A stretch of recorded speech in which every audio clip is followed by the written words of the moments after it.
Hi. First, I'd like to say thanks for responding to my request to make a response to that video. I really do appreciate the fact that you, like, unlike a lot of Christians on YouTube, seem to refuse to be able to debate people when they have disagreements, and I find that kind of sad because how are you ever going to convince somebody that their point of view is wrong if you're not going to be willing to have an open and honest debate about what people think? First off, let me get to this point of that man before they ate from the tree of the knowledge of good and evil were immortal. It actually, to me, from reading the Bible and interpreting it the best way I can, and it's one of the problems I have with the Bible is that it's so interpretable to the way you think. It's so easy to interpret it in a totally different way than somebody else reading the exact same thing. The only thing I can explain that with, if there is actually a God, is that He doesn't want it to be known exactly. He wants you to have a little flexibility in what you understand of Him. Otherwise, He would have made it absolutely plain in His Word. Or it's not His Word, one or the other. First off, let me go ahead and get to that. It says that in my version, and I'm reading from a New International Version, so it is a little different than the King James Version. But it says on Genesis 2:17 that, "But you must not eat from the tree of the knowledge of good and evil, for when you eat of it, you will surely die." And they eat from it, and then God punishes them. He punishes woman by greatly increasing the pains of childbearing, and Adam curses the ground so that he has to toil to get anything from it. And what was else? Those seem to be the punishments God set forth for those particular sins. And then it says later, Genesis 3, chapter 3, verse 22. "And the Lord God said, The man has now become like one of us, knowing good and evil.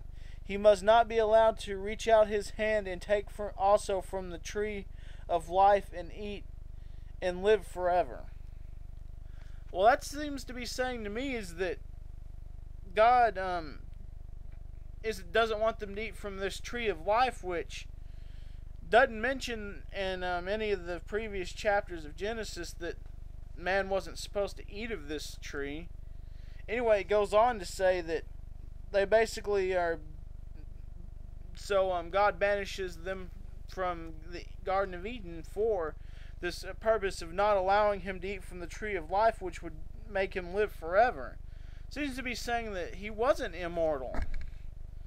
That from eating from the tree would have turned him immortal, and God didn't want that, so He kicked him out of the garden.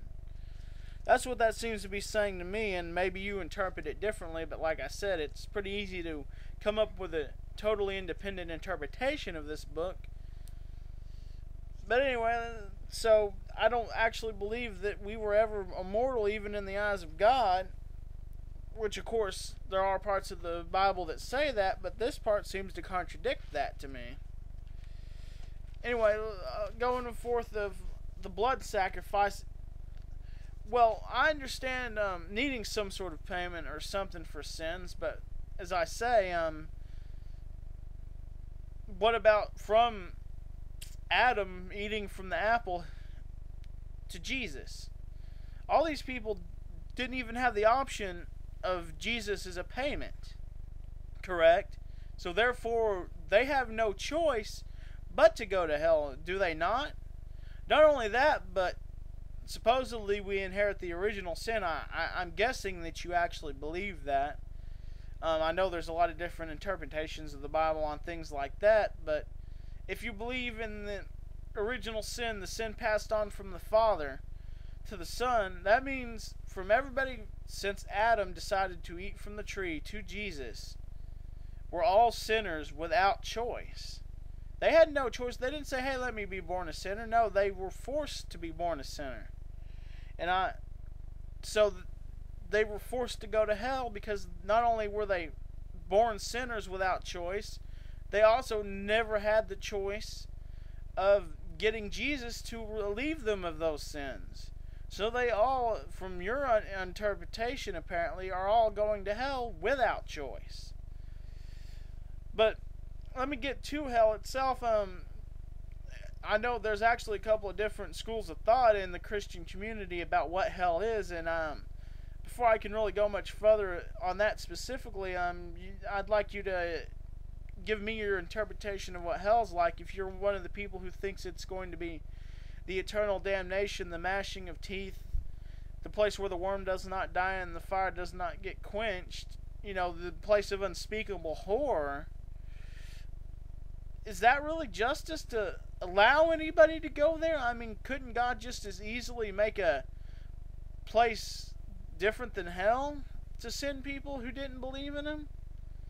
Is that really a choice? You either choose to do one thing or another, or couldn't there be 20 choices? You can go to maybe believe this much and go to this level of hell, and don't believe but sort of believe, you go kind of to hell but not really. It's more just a place where you get to do your own thing. There's no real torture there, and you were like someone evil like Hitler, you did get to go to hell. And some people I do see going to this place of eternal damnation. Of course, the other school of thought in Christianity, and I'm not sure which one of these you are, and that's why I'm asking, believes that hell's not really anything but a place where God isn't, where you spend eternity basically getting to do your own thing. There isn't really all this torture and damnation. Although then again, there are some parts of the Bible that seem to suggest the eternal damnation, and some parts of the Bible that seem to suggest just a place where you are away from God. Anyway, I'd like you to give me an explanation of what you think hell's like. And if hell is the place of damnation, is it really just for God to even allow you to choose to go to a place like that? It seems to me if you were truly just and you were truly loving, then you wouldn't be able to sit there idly by and watch as people were tortured like this. Especially by somebody that you kicked out of heaven for not obeying you in the first place. That kind of doesn't seem too logically good to me. It doesn't seem all that just.